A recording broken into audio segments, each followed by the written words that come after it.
I tried different methods, not out of creativity, but of hope.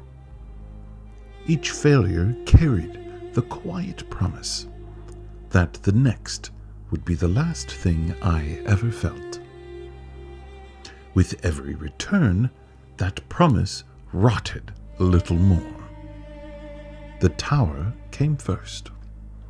I chose it because falling feels honest. Gravity does not bargain, does not forgive. It ends things cleanly. I stood where I once watched over a city that needed me, and stepped forward without hesitation. The moment before impact was peaceful. The moment after was not. I came back into myself slowly, awareness arriving in pieces. Pressure inside my chest built until breath forced its way in. Blood stained on the ground pooled back into me. Something inside me shifted into place with a deep internal weight, not healing, but rearranging like stones settling after a collapse. Every movement argued against me, and every inhale was painful and forced into me. I lay on the ground for a long time, not waiting to die, but waiting to see if the pain would stop.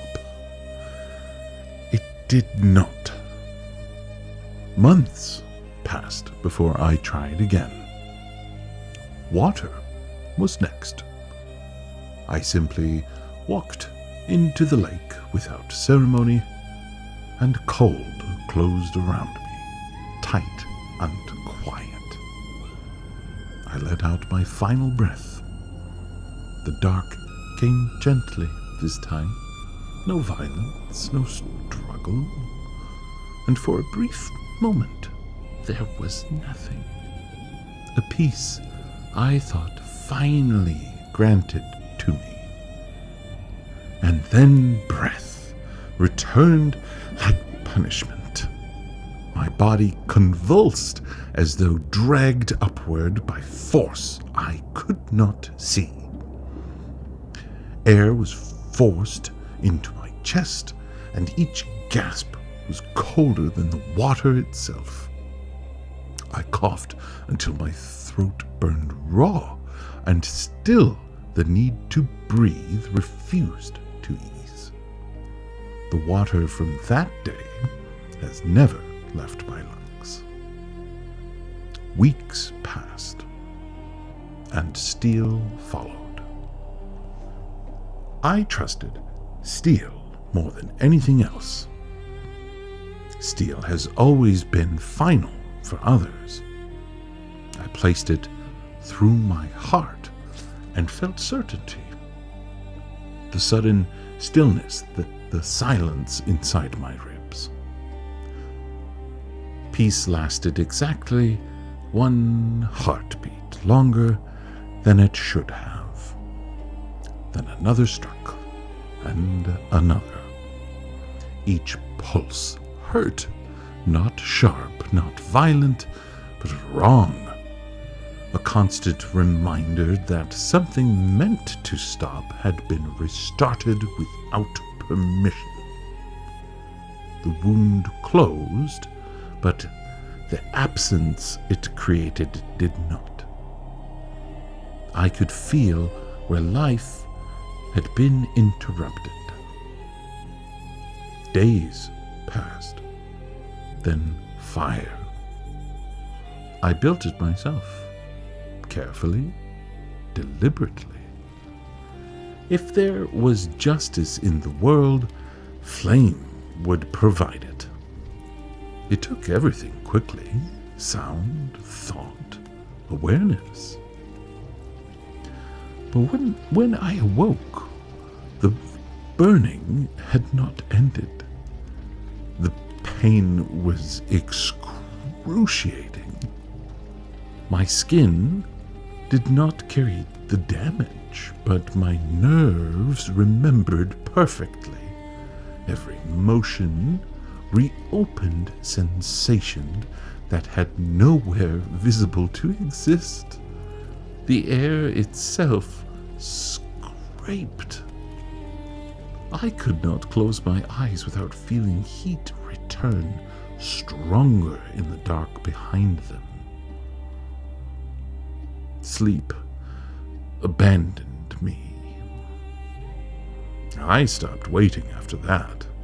I paid a man to do it. I knelt, he swung, and for a moment there was nothing. And then I woke, staring at the dirt from the ground. My body was standing before me. It walked toward me, lifted my head, and pressed it back where it belonged while the man watched.